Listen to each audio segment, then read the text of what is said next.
good morning, everyone, and thanks for joining us here today.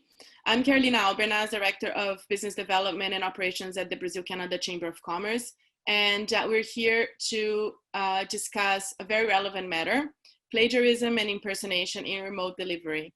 This event is being held in partnership with Janus Conference and Preemptor AI.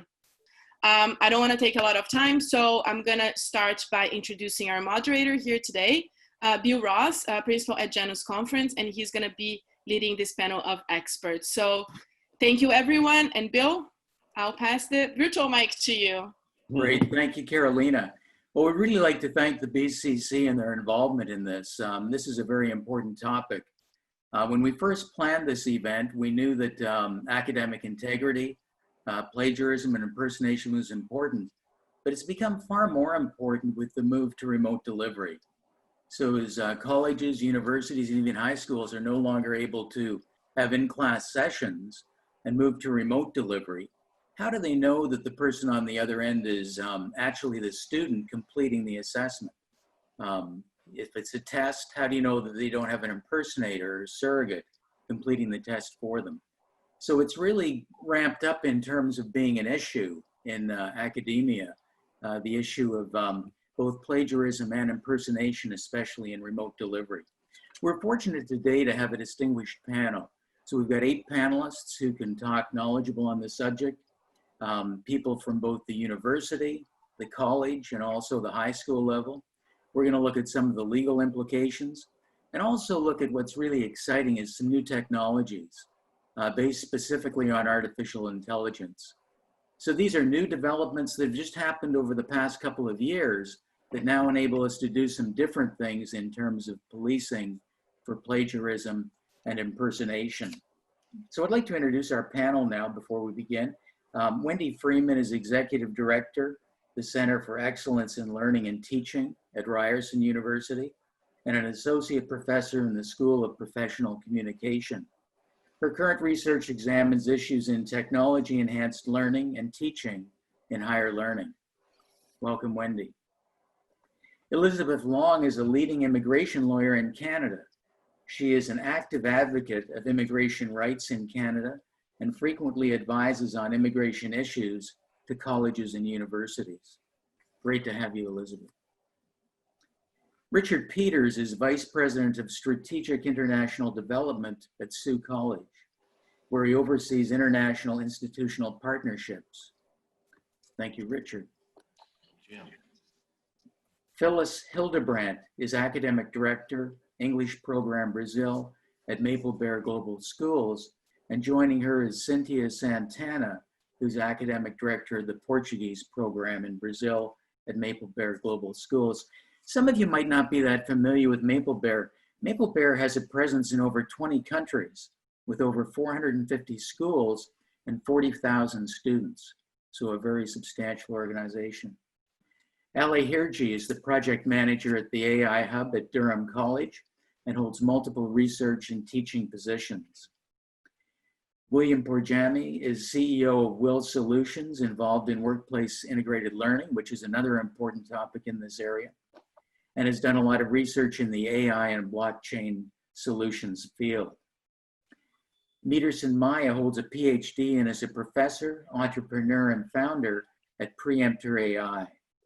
This is a cybersecurity company that offers a service to enable colleges and universities to prevent plagiarism and impersonation. Thank you for joining us, Meterson. Thank you. So let's get started. We encourage you to ask questions and comments. So what makes these sessions really come alive is the interaction amongst the audience. So we've got a good group joining us today. Please interact with our panelists through our Q&A forum. We'll begin with a series of questions for our panelists. We'll kick off our panel discussion today with the following question. How are universities dealing with academic integrity issues, and has there been a change since we've seen the move to remote delivery in mid-March? Wendy, I'm going to ask you if you could lead the discussion on this one. Thanks, Bill, and welcome everybody. So I'd like to start by talking about how things were done before all of this started. So by and large, there's still a large number of very traditional forms of assessment being delivered at universities, exams, essays. I think the focus today is primarily on examinations. However, there has been over the past 5 or 10 years more interest in alternative forms of assessment that allow students to demonstrate their learning in different ways. So, for example, problem-based learning, case studies, project work, labs, and having assessment built throughout the course. This allows students to experience or to at least to demonstrate what they've learned in ways that are perhaps more authentic to the ways that learning might be used when they leave the university. However, there are still a large number of roles for midterm and final exams. In particular, Ryerson as a university has a large number of accredited programs, and those accredited programs have certain requirements that extend beyond the decisions that an individual instructor would make for their course. I also like to address the fact that the internet has definitely increased the opportunity for students to opportunity for students to cheat in, I hate to use that word, but to the opportunity for academic misconduct. So, for example, contract cheating has risen quite substantially in some places in the use of companies that write essays for students. There are websites now that are sort of live online places where students can ask a question and get an answer very quickly. So there are a variety of different ways for students to get access to represent their examinations as their own when they are not. So at Ryerson, we have a number of policies in place, specifically an academic integrity policy, and that's used to manage the process when students are when there's a suspicion of misconduct, and so that we work very closely with the instructors and the students in order to help the students understand their role in academic integrity and completing their work with integrity. So at Ryerson, we currently have a virtual proctoring system that uses automated tracking of student work. It uses facial, I'm not sure if it's recognition, but it watches the student from a webcam. We have also used Turnitin, which is a plagiarism detection tool. So those are some of the things that we're doing at Ryerson. When we were moved off campus, when the university shut down, we were 4 weeks from the end of the semester in the winter semester, with hundreds of final exams planned. And so our approach was to encourage. We had different kinds of responses at the university level and also at the individual instructor level. We tried to encourage instructors as much as possible to move away from a final exam, we did that in a variety of ways by allowing instructors to allow the students to complete the course if they completed over 70% of the final assessment. We offered a credit, no credit option for students, not a pass fail, but a credit, no credit option if a student felt that they were not in a position to complete the course properly, keeping in mind that students were flung around the world and without access to, in some cases, the internet in order to complete their courses. And we also made available a virtual proctoring tool. So we were able to reduce the number of final exams offered down to by 60%. Those final exams were by and large unproctored. We tried to use the learning management system, deliver the electronic exams in a way that would reduce cheating by rearranging the number of questions, the order the questions were offered, having close timing. However, we did still experience quite a bit of cheating. I will sort of say, so now as we prepare for the fall, we're still discouraging the use of final exams. There really is no technological solution for the invigilated in the gym examination. There are a lot of tools out there that do different things. However, a focus of ours is equity, access, and accessibility for students. And none of these tools really provide a standard that allows all students equally and equitably to be able to complete exams in a way that's fair for everybody. So we are trying to offer and encourage instructors to use techniques other than final exams. We also have an honor code in place. So students, by entering the exam, understand their role in not cheating. And so these are some of the things that we're considering and how things have changed as we move forward into the fall. Well, that's very helpful. That's extremely helpful. I think one of the interesting comments you made is, there was quite a bit of cheating the past session, and your concern is really equity and accessibility. So how are you going to find a solution that provides that? So hopefully with some of our speakers today, looking at some of the new technologies, have some solutions that might fit, but we'll take a look at that later on in the program. So thank you very much, Wendy. Richard, did you have anything you wanted to add in that area? Yeah, just to touch on and expand upon a few points raised by Wendy.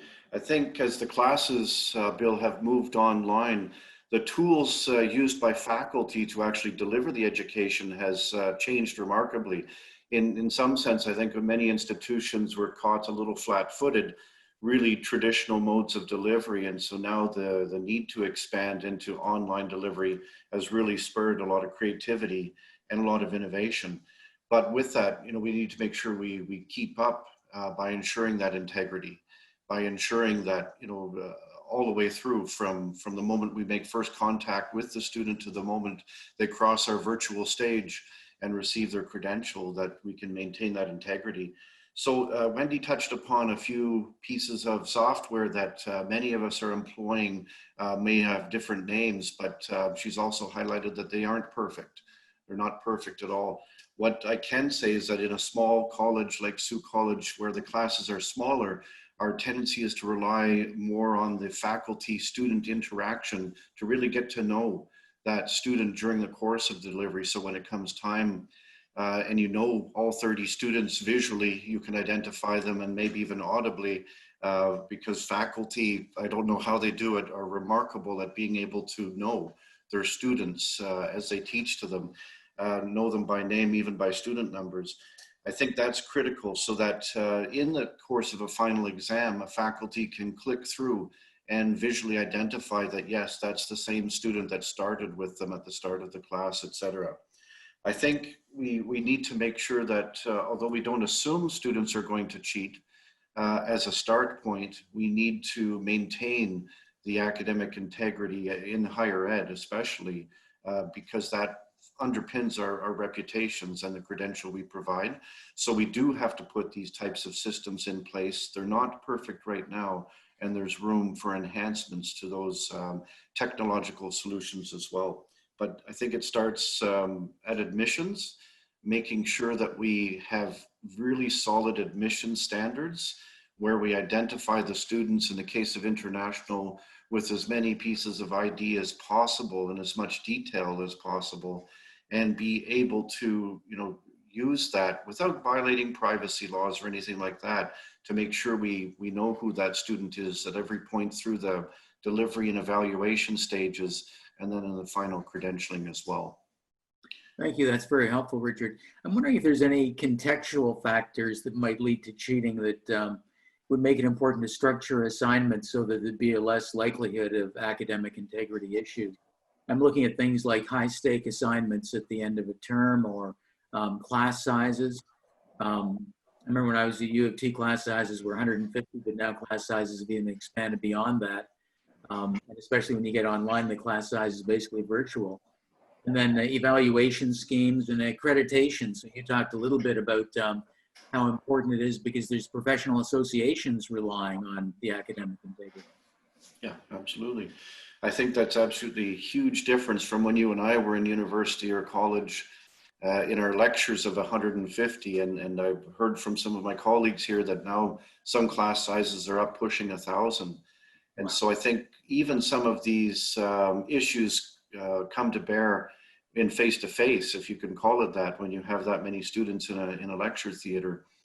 So I think that context is important. If you pull back and look at the evaluation scheme that you're going to employ and try to design it differently so that the students don't have the high stakes, that there isn't an all or nothing kind of feeling that pushes them to the point where if they don't get to 60% on this, then they failed the class, but instead piece it out and have it smaller chunks so that nothing is so high stake that it, I guess, motivates them to do extremely well, maybe better than they could do without compromising on integrity. I think that's a field for really expanded research, frankly. Okay, great, interesting. Wendy, would you have anything you'd like to add in that area? Yeah, I mean, I think I wanted to just say to Richard, I wish we had classes of 30. We do have classes of 30. And I just wanted to say that over everything that helps with maintaining academic integrity, knowing your students, having the opportunity to actually be able to recognize them and know them and recognize their work, the quality of their work, by getting to know them throughout the semester is the best deterrent, the absolute best deterrent. Unfortunately, yes. So what's common now in universities is that there are very large first-year courses. So Ryerson's up around 45,000 full-time students now. And so the first year experience tends to have these very large classes for students. They have smaller opportunities as well. So I think one of the things that I'm really interested in exploring is the opportunity to try and see how those large classes can be broken into smaller tutorials with consistent TAs or instructors, so that the students really do get to know their instructor, and the instructor gets to know them. I think that's one of the areas that we could really start to look at. Yeah, I agree with you, Wendy. If those sessions can be broken between TAs, those TAs can serve as proctors as well through the evaluation opportunities and really assist the technology. I think they marry together quite well. Combination of human kind of intelligence and then maybe some artificial intelligence as well. Great, thank you very much. I'm going to move on to another question here. You know, it comes up, a lot of people ask, well, what is the impact on the students who don't cheat? So, you know, if you're in a class and you see some students getting straight A's and you know that their academic integrity just isn't there, what's the impact on you? How do you feel as a student if you know that there's some people getting ahead and they're not really putting in the work? Phyllis, would you be able to comment on this one for us? I sure can. And of course, I'm looking at it from a high school perspective. But I mean, if a non-cheater knows that cheating is going on and they know that it's wrong and they report it, I think that their peers could potentially marginalize them, or even worse, you know, bully them. If they ignore the cheating because they don't want to be painted with the same brush as the cheaters, they risk getting lower grades, and possibly that could jeopardize their admission to the top university choice. because of these cheaters who are getting better marks than them. And if we consider the above example as gaining admission to a university as a choice, a motivator, they may even get caught up in the cheating culture just to stay ahead of the game. So I think having a culture of cheating really forces the non-cheater to make a choice, and that choice has a significant impact on them.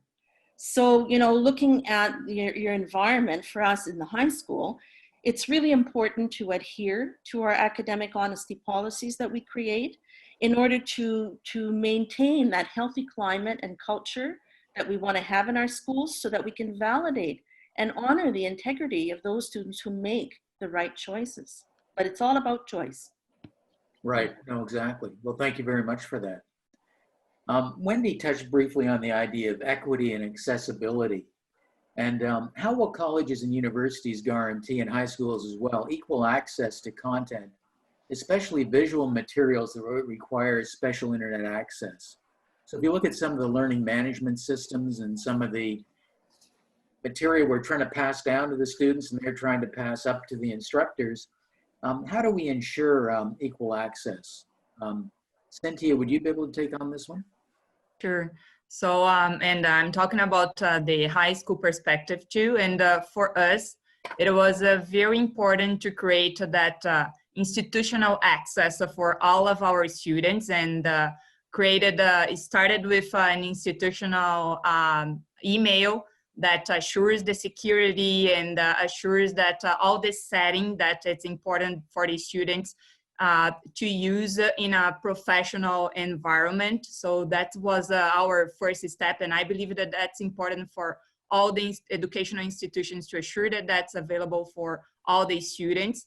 And then comes the choice of the platforms and the tools that in one perspective, we need to make sure that we choose the tools that will allow us to continue the best practice.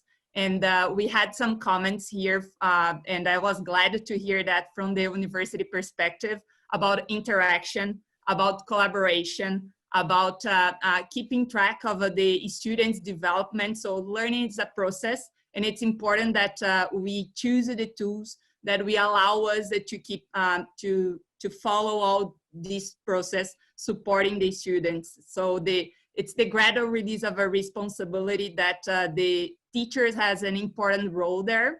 So we made choices that would allow us to have that live interactions, and also to have some flexibility. That's very important for the students that might not have the best connection. So they would have the access for some important resources on offline.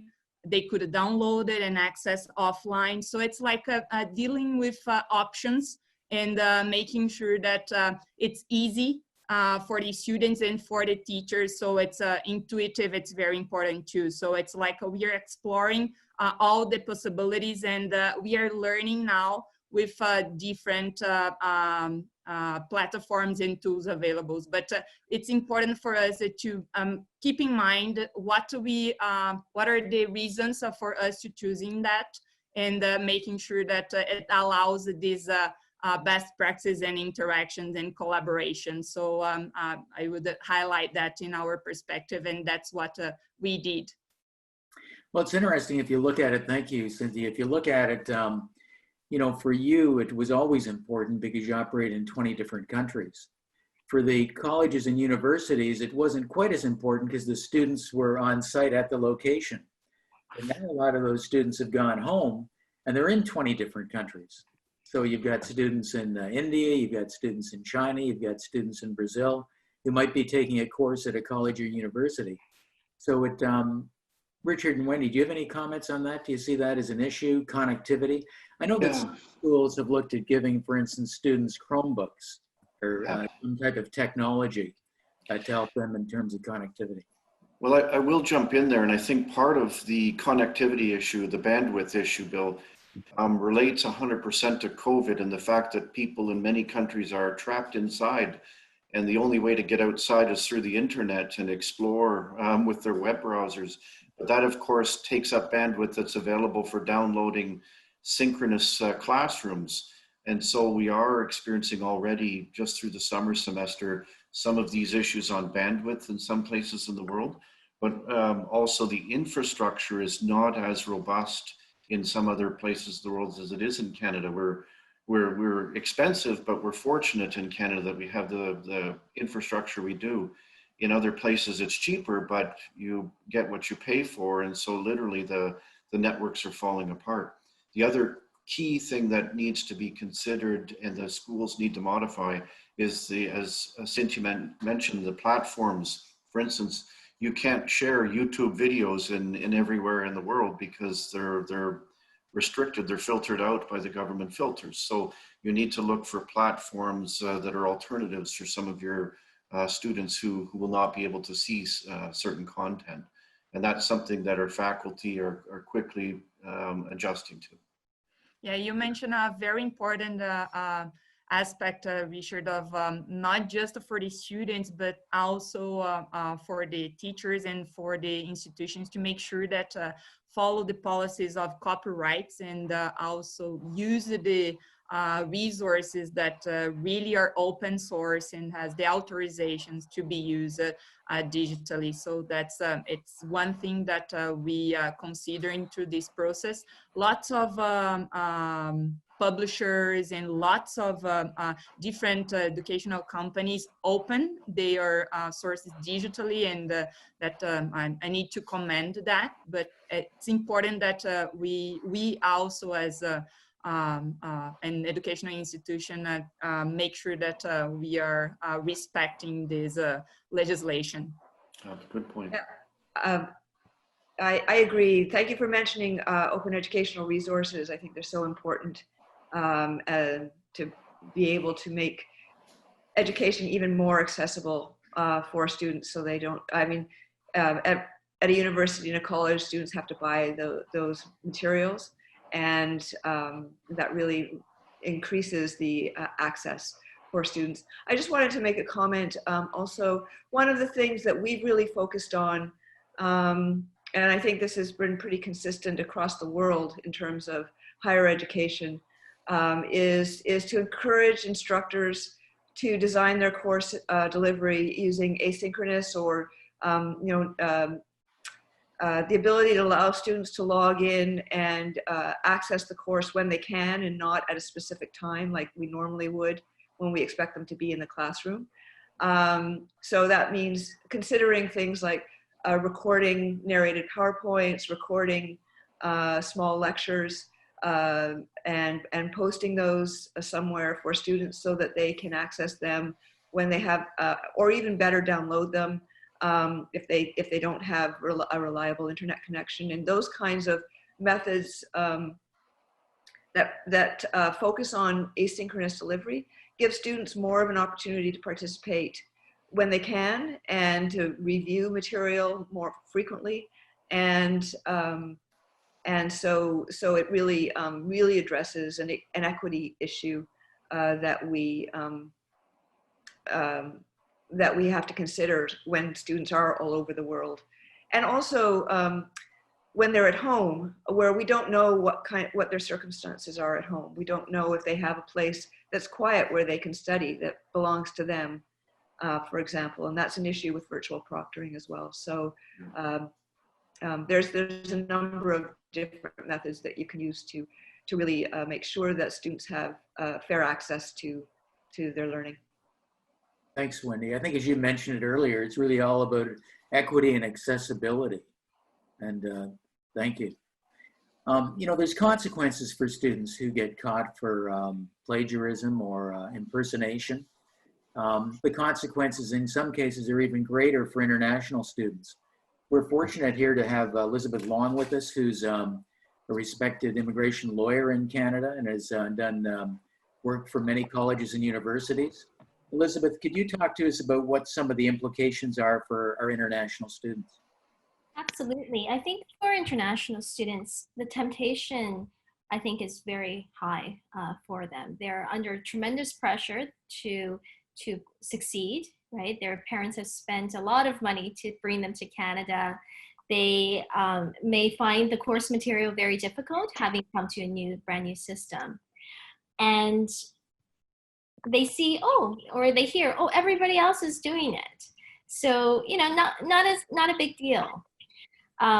One of the things I try to impart to students, international students, is you're not in the same boat as Canadian students. Your status in Canada is temporary, and it can be very easily taken away. So, for example, if they are caught, just the mere fact of suspension or expulsion will impact their status in Canada a great deal. If they are suspended and the school does not say that this is an authorized leave. So with authorized leave, they can continue on with their study permit. But if they don't have authorized leave and they stop studying for 90 days, then they lose their status as a student, irregardless of whether or not the study permit is still valid. So and many students don't really understand that concept. They think, oh, my study permit is still valid, so that's fine, I'll go back to school afterwards. But they very well have lost their status, and they wouldn't have an ability to gain it back. They would have to, after 90 days, within 90 days, they can file a restoration of status. But after that, they run out of time if they don't realize that. We would advise them to, in those situations, to perhaps apply for a visitor extension. And then afterwards, when they can go back to school, they can request another study permit. But all of these things are at the discretion of the officer. They're not guaranteed that they'll get it back. If we move on to if there is any criminal prosecution, and if they are convicted of fraud or identity theft, then they are inadmissible to be in Canada. They can request to have a temporary resident permit to allow them to be in Canada on a temporary basis. That may or may not be given. They are basically unable to apply for permanent residence because for at least 5 years, because you have to, if it is in Canada, they would be inadmissible to Canada until they are eligible for pardons and for the inside criminal rehabilitation. And so that can take 7 to 10 years. So they're really, with regard to permanent residency, they're really screwed, in other words. There are so many issues with all of that. So one of the things that I think is really important for international students, if you're dealing with them, is to educate them from the very beginning. Have that warning ahead of time. You're not just like your friends who are Canadians. You really are, this will impact your future to a great degree. Well, thank you very much. I think it's important that, universities, colleges, high schools, instructors, administrators make the international students aware of these consequences, because in a lot of cases, I don't think they are. And, as you say, it's pretty well the end of their future in terms of, getting PR in Canada if they get caught for some of these offenses, especially if it's a criminal offense. So I was shocked to see where UBC had actually brought in the RCMP and had 2 students charged, both the student and the impersonator, with criminal charges. I guess it was for fraud or false documents or something like that. But, it's incredible when you look at the consequences for these students. And so creating awareness, I think, is really important. Bill, could I chime in there for like 30 seconds? I know it's not my area of expertise, but I wanted to share a bit of a personal anecdote. So, I know those international shoes very well, having come here as one back in 2007. And a couple of things. I think, I fully agree with what Elizabeth said, but there's two sort of perspectives that I want to bring to the table for consideration. The first is I didn't go to school, for example, to study computing sciences. All right. I was there for a week in IT and I dropped out. I decided to, some people will tell you I got kicked out, but long story short, I dropped out, I decided to do business communications because that was my jam and that was where I enjoyed it. There was an aspect of having to always prove yourself for international students and a level of integrity that we always had to show and bring to the table. And I think with international students, there's always that need to just go that inch further. And that drive to sort of state that you're here, you have a ticket to the show, can drive you to do things such as, hey, if there's a shorter way to this, let me take it because I need to show that I'm here and I'm relevant. So that's number one. And it ties into everything, not just, status, even survival sometimes. A lot of us had to resort to some methods because, hey, we couldn't submit that assignment because we were working. Back in 2007, 2008, a lot of us were delivering pizzas at that time or delivering newspapers door to door. But I really appreciate the fact that it's recognized that international students are not only, when we say this we're all in the same boat. No, we're not. There's some people in yachts. There's some people who are scrambling. There's some people on life rafts, and that needs to be recognized. So Elizabeth and Richard, thank you for recognizing that. I think it's extremely important. The other thing that I will say is, I'm sure all of you have watched this film called Stand and Deliver, where Jaime Escalante, talks about this aspect of, you've got a ticket to the show, and once you actually get the good grades in calculus, you got to prove yourself. I think from an equity standpoint, we really need to have this conversation, especially as it applies to our Indigenous communities, as it applies to our international students, etc., is as we start to open up more learning opportunities through platforms like eCampus Ontario, Contact Mode, whatever have you.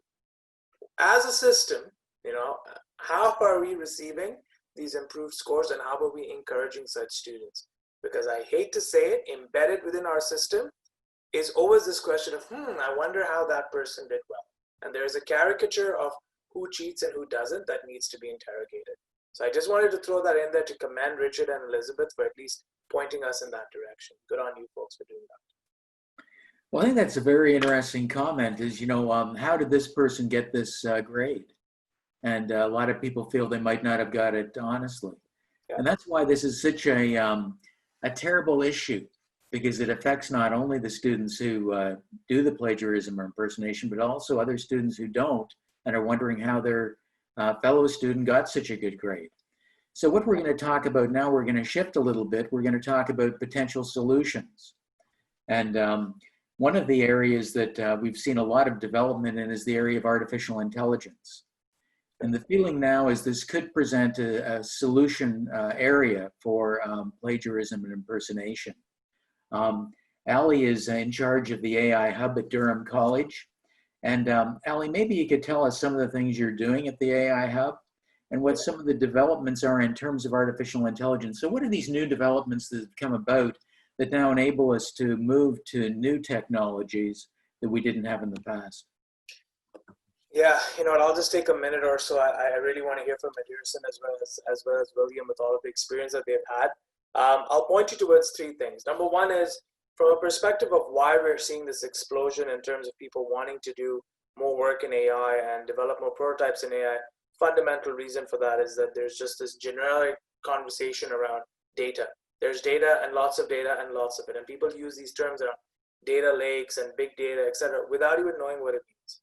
Likewise, we use terms like smart cities as opposed to everything else being done. There is this unnecessary kind of jump into we have lots of data. AI is fundamentally the process by which you can pre-process data, study data effectively, and draw insights from it. The first thing that whenever I meet companies that come to the AI Hub say, hey, I want to develop a prototype, I remind them, if AI is the rocket, data is the fuel. But first understand what is data. All right, understand how you process data, understand how you package data. Data can be anything. It can be a signature of a student. It can be a student not coming to class. It can be what time a student logged into a system. All of this tells you a bit of a story. And the real folks who know how to apply AI and understand how to develop a product in AI are very good storytellers based on the data that they're seeing. So the work that I get to do is I get to show companies what data is it that they have and what can they do with that data. I meet probably 4 to 5 companies a day, and I really hope that only one of them comes back and says, yeah, you know what, I want to do a project. Because if all 5 of them go say, yes, I want to do something, the odds are they're probably not listening to what you're saying. They've just bought into the hype around AI. It isn't for everyone, and if it's done, it has to be done methodologically. It's not something that you just take a bot, apply it to your website, and voila, you've got some AI working for you. That kind of plug and play mentality has to walk out of the room. That's not how AI should be applied. Many of the cases you hear people talking about, we use AI. No, they don't. Previously, you would tell a computer what to do. With AI, you're giving the computer lots and lots and lots of data and asking the computer for the best decision. So you have to get the data piece right. And when it comes to what I'm seeing in terms of people talking about tools for plagiarism, tools for proctoring, etc., using AI facial recognition, my fundamental question is, what is the data set upon which you've trained your model to do what you said it does? 30 more seconds and I'll put this, and I would love to put this on a shirt. And that is, AI is not just a tool or a piece of software. It's another entity to your organization chart. Call it whatever you want. It needs to be trained. It needs to be fed. It needs to be taught. It needs to be looked after. It has a whole bunch of things for its upkeep. I would like to know, anytime someone comes and says, my solution now can revolutionize the world of proctoring, tell me what data you've trained it on. You know why I asked this question? About 11 years ago, when Google started its process by which you can give Google a picture and it can tell you what's in the picture. Excuse me for bringing up this example, but often people who are dark skinned were getting labeled as gorillas and apes. That's the impact of getting it wrong. Now do that in a classroom and caricature an international student wrong, and go figure. So when I come at it, I love the world of AI. I got into it courtesy some great people at Durham College, studied it, didn't go to school for it. And I can tell you one thing, we're all playing a role in the world of data. We all can play a role in AI and doing it responsibly. So that's what I'm seeing from my perspective. Bill, back to you. Well, great, Ali. We appreciate that. We appreciate all the good work you're doing in AI at Durham College. William, maybe you could share with us some of your thoughts in this area and some of the research that you've been involved in. Absolutely. I totally agree with Ali in a sense that AI is not the ultimate solution. It's just a tool that we have to use and apply it properly. My area of interest is very deep in computer science and artificial intelligence. But at the same time, as an educator, I'm applying whatever I'm learning as a PhD of AI to a PhD of computer science where I actually teach the content. So for me, the usual plagiarism tools, such as Turnitin, doesn't really help or doesn't really work, because in our society, in our IT society, looking up for open source project and grabbing a piece of code of an open source project is a very common practice. Whereas in other disciplines, this may be considered plagiarism. In fact, in our field, looking up to someone else's work and learning and copying and invoking their work is very recommended. That's why the open source community exists. And there is a fine line between the time that a student is cheating or it's actually being inspired by somebody else's work, by integrating their work and bringing into their, let's say you're writing a piece of code, you write 50 lines, but then you need a module to, let's say, save files as PDF. You can spend 3 days to write it yourself. Somebody else has done it. You can just invoke their module and it takes maybe 5 minutes. So it's better to spend 5 minutes. It's recommended. I, as a software engineer, do that all the time. And industry is accepting that very well as well. So we are teaching our coding students, do not look outside, just focus on your work. But in practice, when they go to an environment, to a workplace, they will see a completely different mindset. They are very much recommended to grab as many lines of code as they can find online to save time and money for the company. So I'm using AI to define this fine line. And what we are doing is we are, Ali, back to your question, we are going through 5 years of assignment history that our college has received from about 9,000 students. So we are documenting them, and we are building a decision support system and a recommender system that says, okay, if you design this type of assignment, you're promoting the culture of invoking open source, but at the same time, you leave enough room for students to remain creative. And experiential learning is another area that I focus a lot. So, and you mentioned something, Wendy, that happened to me because I study at Ryerson. So a lot of exams were moved online. Some of our instructors and professors, they decided to avoid any kind of plagiarism. They assign individual projects. And I truly appreciate the effort, and I really enjoyed this both as a student, as an instructor, because I was enforcing this rule as an instructor, but I also was a student and I was working on the project. So I think experiential learning take away that option for you to go online and find an answer for a multiple choice question. Then to answer your question, Bill, in another way, there are different type of assessment and evaluation that we can bring on. And hopefully those type of assessments are going to be less prone to plagiarism. So I'm actually reading a book called Art of Evaluation and Assessment, and I'm trying to find any way that AI can come in and then perhaps replace a person work in terms of proctor or someone who is assessing the students.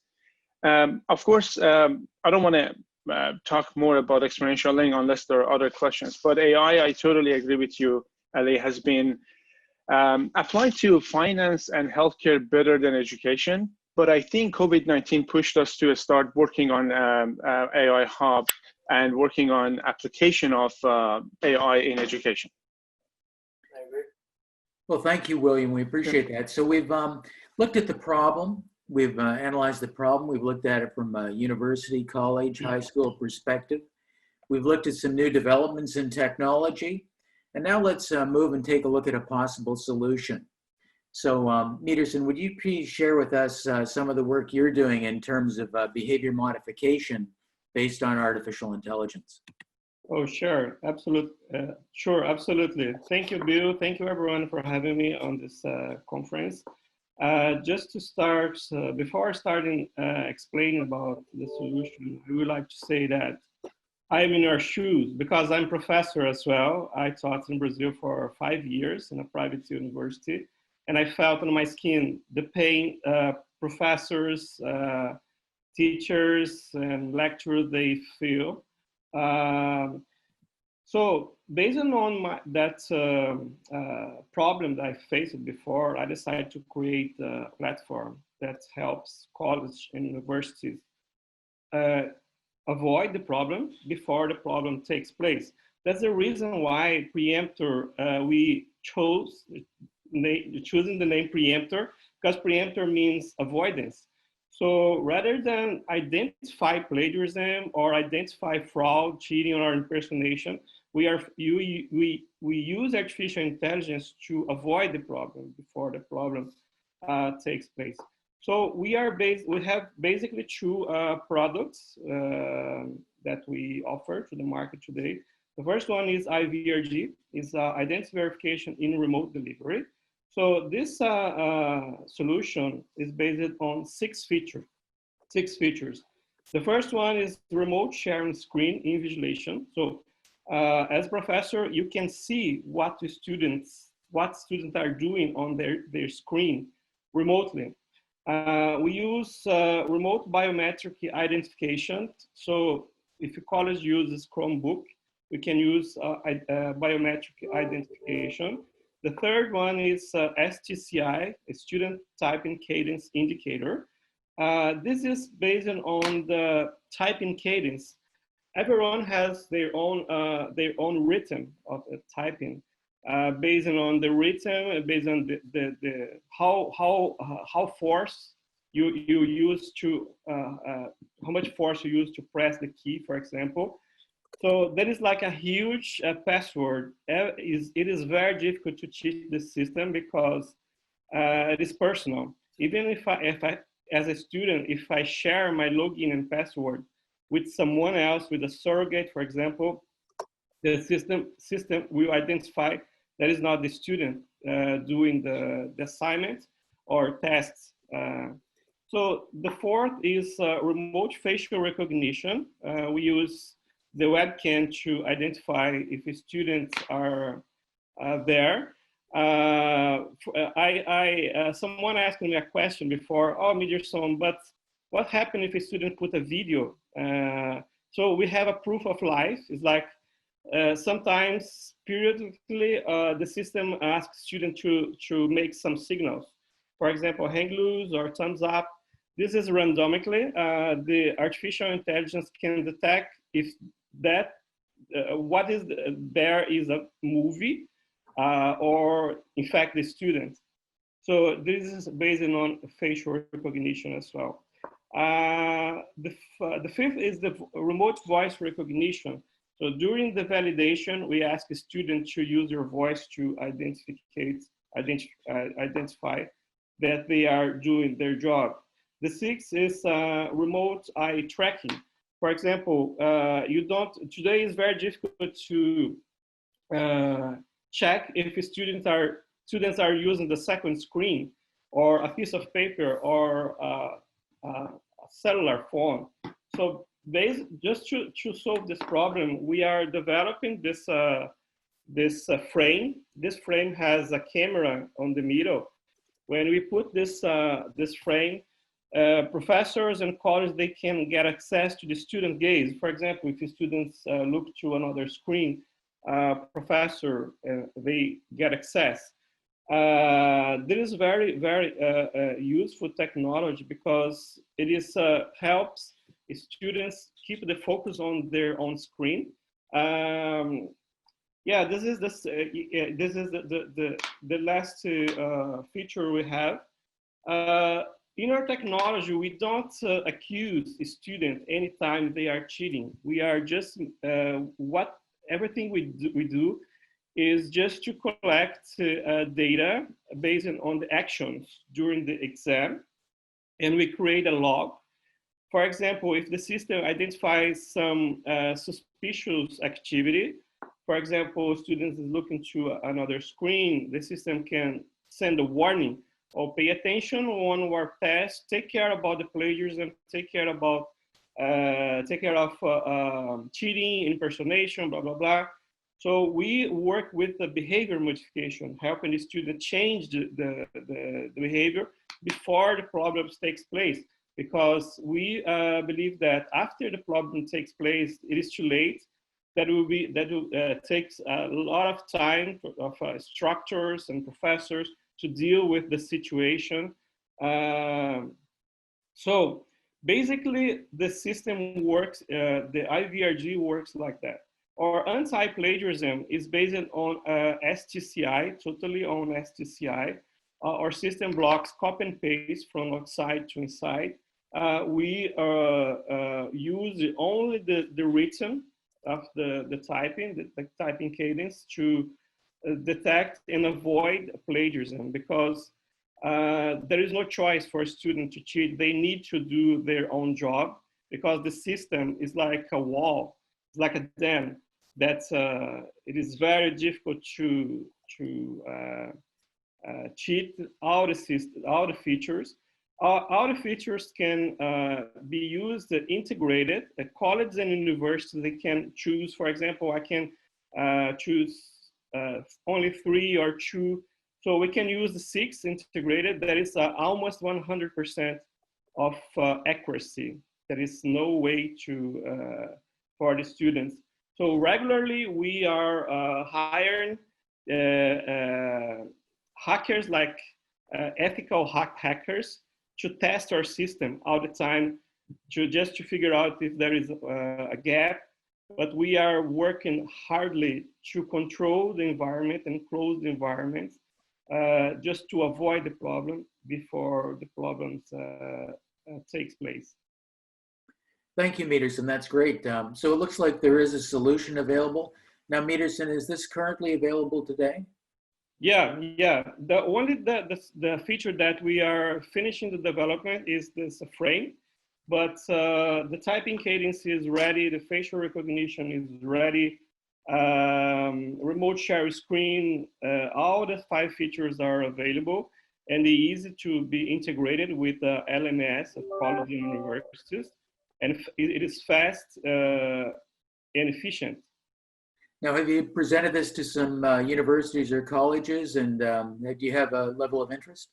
Yeah, we have interest from 3 colleges in Ontario, the 3 big colleges in Ontario, and we are discussing with them to start using this technology in the fall, in September.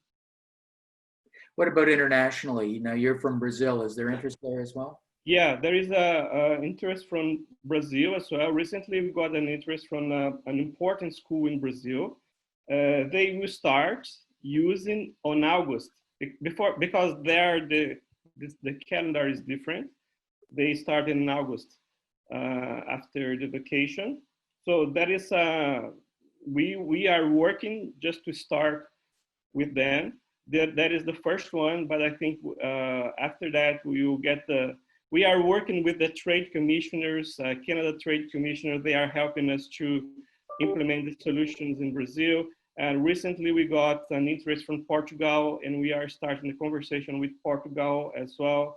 So I think the market is realizing that this is a great solution that in fact cut the problem on the roots before the problem takes place. Now, I have a question. Sure. Is it a very costly technology to buy? No, it is not so expensive. We charge per student. We charge a small fee for per student. So colleges and universities and high school, they will decide how many students they want to offer the technology. Obviously, the price reduces according to the number of students. For example, the price is cheaper if we get 100 students Right. Rather than 10,000, for example. Excellent, thank you.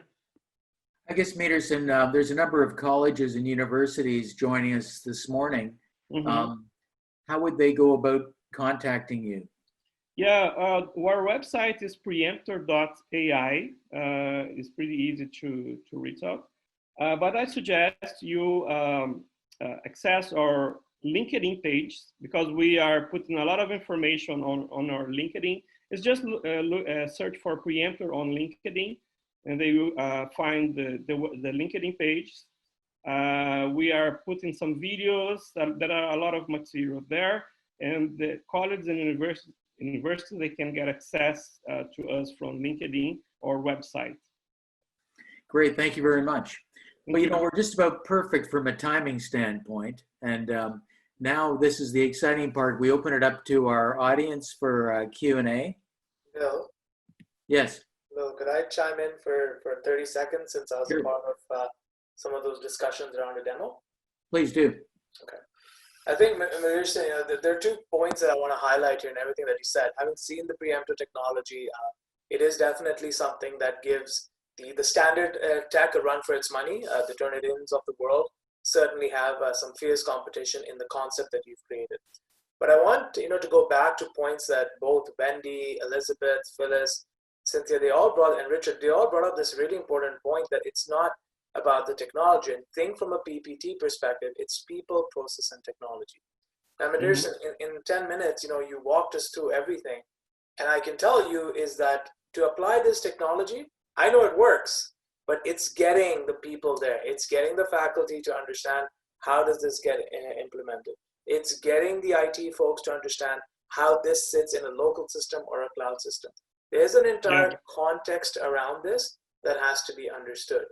I think you've perfected the technology piece where we all need to come together. If we're all saying there is a room for AI in the world of understanding how to better deliver remote classes, remote delivery, is how do you perfect the process piece? And you're never going to perfect it. It's always a work in progress. But how do we continue that work in progress and create different models? Sioux College, being up in the north, love Sault Ste. Marie, been there a couple of times. Slightly different environment compared to, let's say, downtown Toronto. Slightly different makeup in terms of what ideas students may have or how close you are to students. But if we can perfect the process piece, then you're talking. And again, I always go back to my students and say this all the time when I teach the Intro to AI course or I teach some fundamentals in AI, that computers are useless because they only give you answers. You don't know how it got to these answers. We really need to understand that process and know how we can empower people to apply these technologies in the right way, such that I'll give you this example of a product we created for I won't use the name of the company, but a mortgage broker wanted us to create a tool that can determine if you would qualify for a mortgage. And the worst thing that could happen to this person, and it happened, somebody with an 800 credit score was rejected for a mortgage, and the broker said, I don't know, the AI said that you're not qualified. So I don't know how it got to this, but AI said it, so I believe it. You can't be at that point, right? So just a little bit of a flag that I wanted to fly, because I think everyone's pointed us in that direction, and that should be underscored. Okay, yeah. Can I just add a point? Yeah, Ali, I agree with you totally. Just to let you know, we are working with colleges and universities, and what we have today, it is not definitely what we have. So obviously, we will evolve our technology according to colleges and universities and students and professors. They use the platform and give us the feedback. We can evolve and adapt everything. Sure. Yeah. Yeah. 4 points. So this is the linkage between development and implementation. So yeah, absolutely. Yeah, and we appreciate all the feedbacks from academia. Anytime. Any other comments from our panelists? Okay, let's move into our Q&A then. So I've got a question here, Paula. We have a couple questions. First of the questions is to the teachers in the panel, specifically like Maple Bear and Wendy, Richard, Ali. So how do you identify today that students are actually cheating? Like, so how they're being caught? And another question is, are tests, the way that tests are performed right now on a virtual, on the online world, are they being like more answer tests or multiple choices tests? How you're using, what kind of tests you guys are doing now on the online basis? So I don't know if maybe what modality of testing you're using. Are you doing, it's easy, I guess, to do multiple choice tests and true false tests. Are you doing short answer tests? Are you doing case studies and things like that? I imagine there's less cheating if you're doing case studies and short answer questions than it would be with multiple choice or true false. And maybe I'll just start, Bill. I'm not an academic. I'll 100% admit that up front. And I'll defer to my academic colleagues who have far more experience with this. But I do know that the faculty at Sault College are using a number of different techniques in addition to their own regular kind of experience and just how to detect things happening in their face-to-face classroom. They're also deploying in the online classrooms as well. In addition to some of the tools that we've heard about, the lockdown browsers, the proctoring services, the plagiarism detection software, all of these tools are being employed to help them. Also, test design is really critical, and it is possible to give different versions of the same test to the whole classroom so that the order of the questions is changed. And so it makes working together very difficult, although not impossible for those that are extremely good at it. I think the main techniques moving forward, as Wendy mentioned at the start of the session, is to rejig the evaluation system so that there's less high stakes opportunities, less incentive, less opportunity to start employing, we'll say dishonest techniques on these major tests. But maybe Wendy, Phyllis can jump in there. Oh, you're on mute. Yes, of course. I noticed that. Yeah, I can give a bit of an answer to that. In high schools, the teachers do have relationships with the students, so it's easier for them in a way to identify, but sometimes they are in denial and cheating does happen. We have a variety of assessments that we would like to implement, and one of the strategies that we implemented at the onset of this COVID was to have training webinars for our teachers, and assessment was a huge focus. How do you assess kids in a virtual environment, and what are the ways that you can do it? So we tried to look at a little bit proactively and encourage that variety of assessment so that teachers could authenticate whether the students were, handing in assignments that were theirs or others.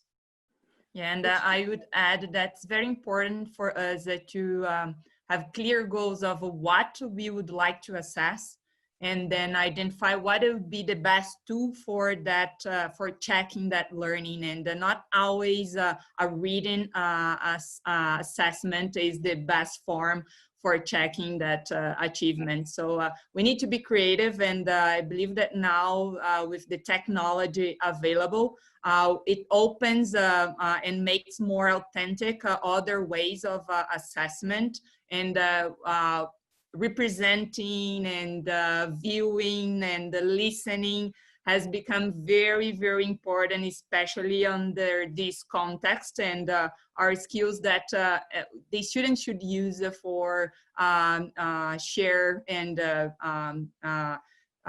prove their learning. So that's important for us to take into consideration. Phyllis mentioned assessment training webinars for staff. So this is a completely different world. So, instructors weren't doing these kind of online assessments before. They'd be checking a student's ID in a classroom and checking their face against the photo on the ID, making sure they weren't passing notes and things like that. So it's a completely new world. I was wondering, Wendy, are you doing anything in terms of training for your staff on these kinds of issues? Oh, yes. Lots and lots of workshops, consultations, resources online. There are a lot of really good resources online that we've developed and others have developed around alternative assessments and different kinds of assessments and making choices about assessment. Right now, I'm chairing a working group within Ryerson around well, it's about virtual proctoring, but more broadly, it's about what messages can we provide our university, provide our instructors about alternative forms of assessment, and also about the place of virtual proctoring within the arsenal of tools that faculty have for assessing students. One thing I just wanted to add to your previous question is in terms of types of assessments. Some of the contextual factors sort of mitigate against not using multiple choice. So if you've got 1,000 students, then sometimes the only way to really do that exam is with multiple choice because of the overhead of marking. So these are some of the things that we need to consider. I'll also say that there are tools now that are more aimed at things like calculations. So allowing students to demonstrate their ability to answer questions that require calculations. There is a tool called CrowdMark that a number of universities are using that allows students to actually do their work on paper and then scan that and upload it into a system that then allows the instructor to see not just the answer, but the way that the student got there as well. So there are, increasingly ways that we can consider that aren't just sort of the more traditional forms of examination that we're used to from when we were in school. Well, that's great. That's very helpful. You mentioned some of these resources that are online, these public resources. Is there any way you could share some of those with us and then we can share them with our audience? Sure. While you're answering other questions, I'll put some links in. Okay, that'd be great. I know I did my, I'm a Canadian CPA, but I did my US CPA. And when I did the US exam, I had my fingerprint taken. So it was an interesting experience. So they were doing heavy identity check to make sure there weren't impersonations and surrogates being used. So it is a new world. And I think you'll see a lot of this training of instructors, because I think instructors aren't used to this new world. And, you know, they need to learn the tools and the techniques that will help them be successful. And I'm sure there'll be some instructors who have a hard time adapting. Bill, can I just make one very quick comment and Sure. target it at William as well? So William brought up, you know, this really important thing, and I know that he, you know, he gave us at a high level. This is probably not the forum to discuss it in great detail, but one element that we also need to start thinking about is this aspect of students will always find a way to be ahead of the system and find a way to trick the system. If they know that they are doing a particular sample assignment, which is going to create, for example, what Medirson spoke about, a cadence score or create a signature type, some sort of caricature of them is going to be created. Knowing it versus not knowing it are two sort of things pedagogical things we want to think about, but we also need to have this discussion about privacy. And there are certain tools like Privacy by Design by Dr. Ann Kavukian. That is something that we want to start asking, is that these tools that we're using, what kind of privacy measures are there within it? Are they compliant with Privacy by Design standards? And if not, how can we do that? Because students not knowing that they're being studied for their behavior types, but then using that to protect against cheating, you know, I would be willing to make that case as a worthwhile kind of, you know, a way to wing through the system, but get what we need to protect against cheating. But it raises a lot of privacy questions, which I think eventually we want to get into. Can I just add to that? Sorry, Bill. I just wanted to add to that. Thank you for bringing that up, Elliot. It's something that we should be talking about, absolutely. And so at Ryerson, we use a privacy impact assessment for any new tool that we adopt. And it's actually built on Privacy by Design. A lot of the privacy impact assessments are not. They use something developed in the US, HECFA or something like that. But I absolutely agree that as an institution, it's our responsibility to ensure that student information is private and that students are protected. But I also think we should be putting some effort and thought into educating the students about how their data is used and what data that they have, that they're generating as they move around the learning management system is being captured and how that might be used as well. So I think this issue of privacy and also learning analytics and how student data is being used is a really important topic. So thank you for raising that. My pleasure. It's interesting, when we first planned for this online forum, we were going to take a half day and we were going to spend a module on privacy. It's a very important topic, and not only in academia, but there's also legal implications involved. So maybe that's a topic for another day. We'll schedule one specifically on privacy, maybe, Bill. It should be our next topic for sure. I think you're right. I agree with you. So I have another question here. In the context of remote assessment and virtual proctoring of those examinations, what would you count as academic cheating? So I don't know who would, maybe again, like the teachers in the room, like. Maybe Richard, could you comment on this? What would be your definition of cheating? Oh, your phone is mute. Sorry. Richard, your phone is mute. Yeah, okay. Thank you very much. So that's a great question. And probably on the panel, I'm not the most qualified to answer, but I'll give you my thoughts. I think when there's an online evaluation set up, the intent for that is to have each individual student respond to the questions or the assignment, whatever the mandate is, to the extent that they are relying on someone else or outside resources that aren't permitted within the context of the exam, that are clearly laid out in the examination or assignment instructions. Any step over that boundary would constitute dishonest academic conduct or cheating, in my view. And that would be something I would say if it was happening in the classroom would not be permitted. It shouldn't be happening in the virtual classroom either. But again, I'll look to my colleagues to add to that. Okay, so that's an interesting definition. If it wouldn't happen in the classroom, then it shouldn't be happening virtually either. So if it's not an open book exam, therefore the student should not have a book at home when they're answering the test or assessment. Any other comments on that one? Well, we would just define cheating as if a student is gaining an unfair advantage over the others. So it's difficult to say. We're in denial, I think, a lot of the time, thinking they're not cheating, but in fact they are. Okay. So coming to the open book, since like you brought this up, and I think it's an interesting point, another question is, even before the pandemic, that's been increasingly shifting from to open book types of assessment, including ones done in the classroom.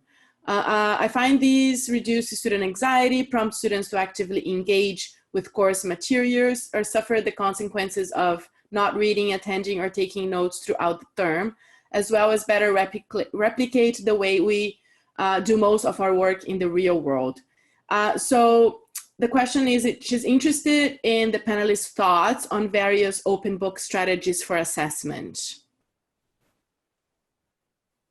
I'll certainly hit that one, Bill. I think I can speak from experience as a chartered accountant, CPA.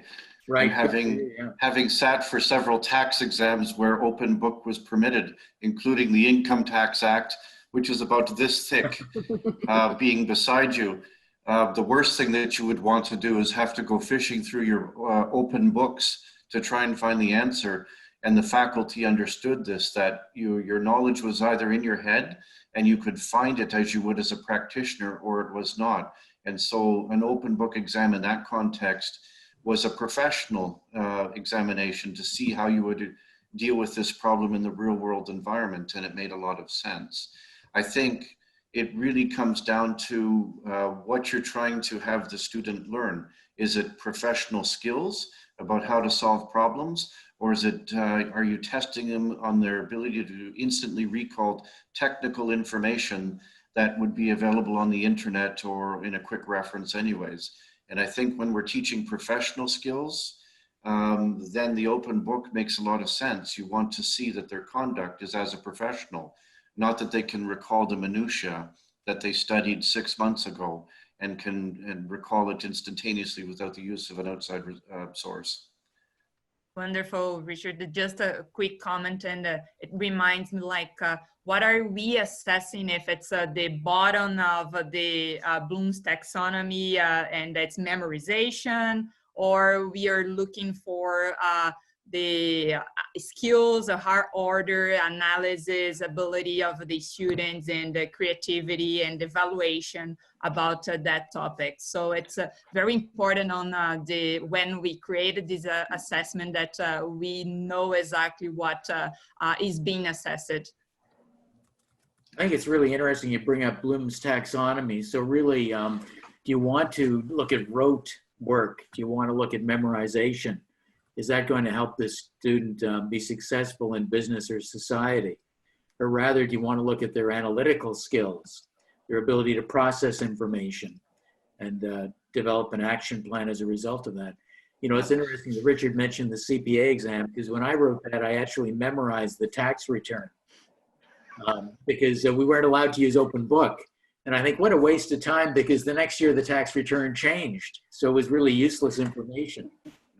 I think in the case of online study, Bill, though, the open texts, open books, open notes is a Pandora box, really, because in addition to kind of what should be in there, there's also this problem of what might else be in there that the proctor may not, or the faculty may not be able to see, you know, prior exams, et cetera, things that shouldn't be there, right? Or a tablet, a cleverly conceived tablet, for instance. In the book, right? Yeah. Oh, wow. Yeah, it's a tangled web we weave, definitely. Any other comments on this one? So that was a good question.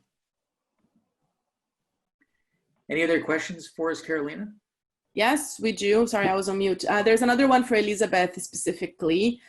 Bill raised the news on RCMP getting involved at instance with plagiarism. Are there any criminal civil laws violated with contract cheating? Oh, you're on mute too. Sorry. So I'm going to preempt my answer with the fact that I'm not a criminal lawyer, and this is not necessarily my area of expertise. But I think perhaps there may be some charges that could be laid with regard to fraud, especially if they get somebody else to do the exam for them, and there's impersonation, and there's perhaps identity fraud, although normally identity fraud is where you are stealing somebody else's information to gain an advantage. In this case, they're allowing somebody to steal their information. So that I have to defer to my criminal law colleagues. But if they are convicted, if it is a summary offense, for international students to be able to apply for permanent residence again, they would have to apply for the new version of the pardon, which is called record suspension, and they can only do that after 5 years for the lower offenses of summary offense. If it is an indictable offense, they have to wait 10 years, for example, to get the record suspension. So there are serious consequences, I think, for the students to understand that there may be possibilities in that area. And sometimes maybe just the thought of it might hopefully be a deterrent, perhaps, for these students. Elizabeth, I'm just curious, if they're not breaking criminal laws, but they're breaking university or college policies and they get expelled, from a visa officer's perspective, is that in itself enough? Do they need to break laws of Canada, or breaking the laws of an institution enough to get them in trouble? Well, I think that goes to the status. So if they have been expelled or suspended and they can't go to class, they lose their study permit status within 90 days, like after 90 days. So if they then apply for another study permit or another visitor extension, or later on they want to apply for a work permit, they wouldn't qualify if they don't finish the program. And all of that, I think, for many of them, that kind of consequence can be a lot more than just suspension or expulsion. Thank you very much. Yeah, very interesting. I think so important to make our international students aware of some of these consequences. We have just a few more, like a couple more. I know we're running out of time, but someone asked, what would be the life clues to flag someone is cheating? And by life clues, it means the person means clues on a virtual proctoring automatic system, what used to defeat cheating in a life examination. So how the proctoring system would identify, and what's the difference between life clues? I think this is a question for me, right? Sure. Yeah, so basically we use images during the test. For example, if the student is using the glass, so we can see if the student is looking to the screen, or if students look to the side and see another screen, the system can record that and just keep this log for a while. And the system can create the log of all suspicious activity in terms of cheating. For example, your system is capable to recognize the second screen, a phone screen, or a piece of paper, or a book. So when someone is doing a multiple choice test, for example, and if a student open a book, the system, the artificial intelligence will recognize that it's a book. So the system will not accuse the student. The system will create a log so the professor check after if in fact that is a cheating attempt. So that is the reason why we use the glass. Another feature we use to detect is a typing cadence. For example, if a student is answering a question, using their own typing cadence, that it's okay. That is a pattern. So if the students hire someone to do on behalf, the system will recognize and send them a warning. So that is it just looks like something is wrong. Who is there? For example, so we can send this warning previously, sending this warning to the student, to professor, or to the college. If your students stop and just to get back with their own typing cadence, that okay, the professors and instructors, they need to take action on that, because we are avoiding. Other feature we use to check is the remote sharing screen invigilation. If the student try to open, for example, internet, the system will recognize that he is or she is trying to access a third source to answer the question, and the system will record that and keep on the in a log. So we have a lot of features that can help to prevent. For another clue that you use is that the signal, that artificial intelligence can detect different types of signals. For example, a thumbs up, a hand loose. The students, they are all the time, the system is asking to the student to reproduce a signal. If it, in fact, the student is not a video, so that will be okay. The system will go through and allow the permission to the student go with the test. Thanks, Peterson. You know, I hadn't realized how crafty these students are. So imagine using a video. So somebody is trying to find out if it's you at the other end, and you put a video, and it's amazing some of the techniques the students will try. So what you're saying is then you would ask the student to create a signal, and because the signal can't be recorded on the video, you would learn whether the student was using a video or whether it was really the student. Yeah. Amazing what the technology will do. So we have one more question here. So for all the panelists, how do you view assessment at master's and doctoral levels? Do you think universities will adopt online or some of these technologies in the future in dissertation defenses, or students can still choose to make oral defenses, like of their thesis? So we have had some discussions with our graduate school about that. Examinations in masters, at the master's level in coursework, those classes tend to be smaller, and so as Richard mentioned, the instructor knows who the students are, and so the issues of identification are less important. There actually, before COVID even, there's a history of being able to use web conferencing tools for thesis defenses, and those have been going on for years, and continue to go on. So I don't see that this is actually making it, these tools are becoming more sophisticated as a response to COVID. So this Zoom, for example, is much more readily available now, and is a really good tool for those kinds of contexts. And I would say that it's also being used for things like job interviews and all of those other kinds of other forms of assessment, essentially.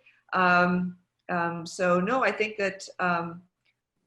that in fact these tools, possibly not the virtual proctoring tools, but these kinds of video tools will be very useful in an ongoing way in graduate education. I'll just add to that quickly, Bill. I agree with what Wendy's saying in terms of the master's and the PhD level.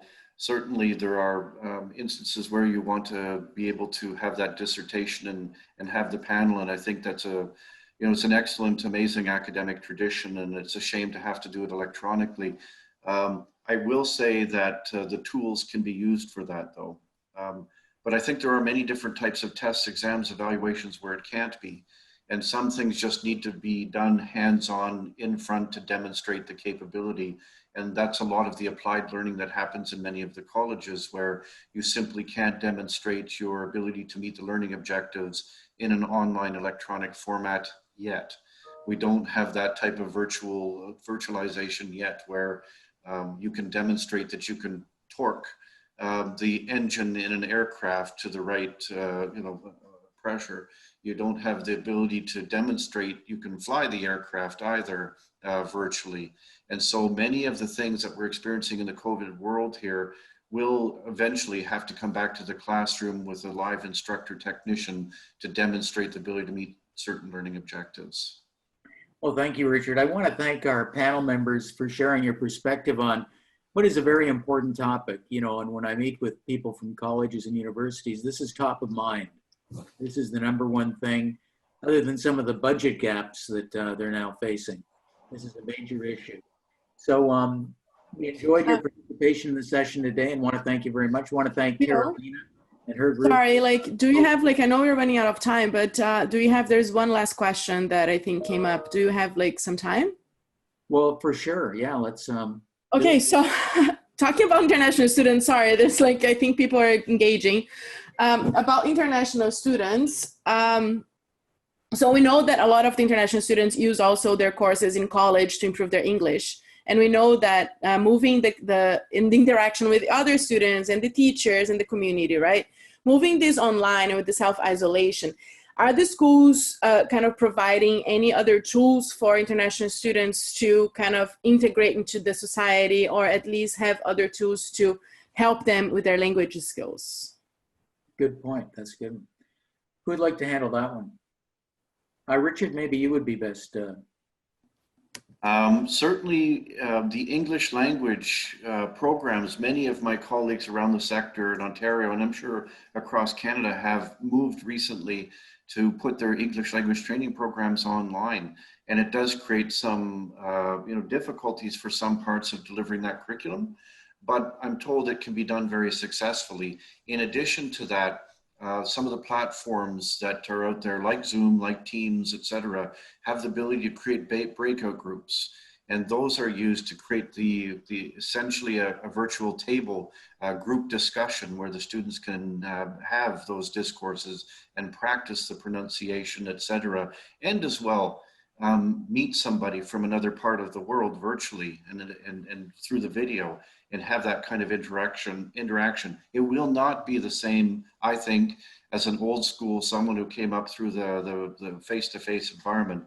I don't think you can ever replace completely face-to-face, but it's I think a very good option, and it's certainly better than not having any opportunity at all to get this education right now.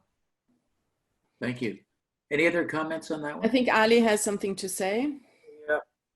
Yeah, I would agree entirely with what Richard said there. And there are three things that I would point you to in terms of how we, or at least with my team at the AI Hub, how I've tried to help from a perspective of improving, gaining more proficiencies in the English language, etc. For me, English was my second language until I came here. So three things that we're doing. Number one, we're being a little, for us, our philosophy has always been, do I buy a particular software, do I build it, or do I just break what I have and see where I land? And I've always favored the camp of break what I have and see where I land. So one of the things that I've encouraged my teams and my principal investigators to do is, listen, if a student wants to create a WhatsApp group, and that's the easiest form of communication with them, the message is the medium. Go ahead and create that group, because that allows them, it creates a bit of a safe space of communication. They're used to using that WhatsApp group, and they're used to communicating through that. That way you can engage them in more conversation. The second thing is that I have encouraged my team to be as open with using different styles of communication. So if you are using emojis in an email, use it. Create that environment where they feel that they can relate to you. And the last thing that we're doing consistently is that as part of our IT courses, part of our AI grad cert, is that we have 2 courses dedicated to communication. A lot of students walk in and say, well, I'm not studying anything about Python or R here. And then within an hour, you completely show them why they need to be in this course, Because guess what? You know how to code in Python and R, but you can't sell it. You don't know how to talk about it, and it ain't gonna fly. So you've got to bring those courses in, and we've got to innovate in those courses. If it's just, oh, this is communications for IT people, it's not gonna go anywhere. But if you can take real life case scenarios, you can bring an angel investor into the room. You can bring, for example, if you're in Lambton College and you take the IT, Terry Babby at the IT area, and you bring them in and say, evaluate this proposal, that's when you're talking. So bringing in angel investors, bringing in the Sparks of the world to have those conversations and opening those real life scenarios for communications, I think with a safe space will allow them to still enjoy and learn their communication skills in English. Well, thanks, Ali, for that very practical example. So I think we're pretty well done in terms of questions. Any other comments from our panel members? So we want to thank you very much. I think this has been an excellent session, and I hope it was worthwhile for you. It was a pleasure having your participation. Look forward to hooking up for the next one. Thank you, everyone. And if you have any questions, and if all the attendees, if you guys have any other questions to our panelists that hasn't been answered that comes afterwards, please feel free to send it to me and I'll connect you with the panelists.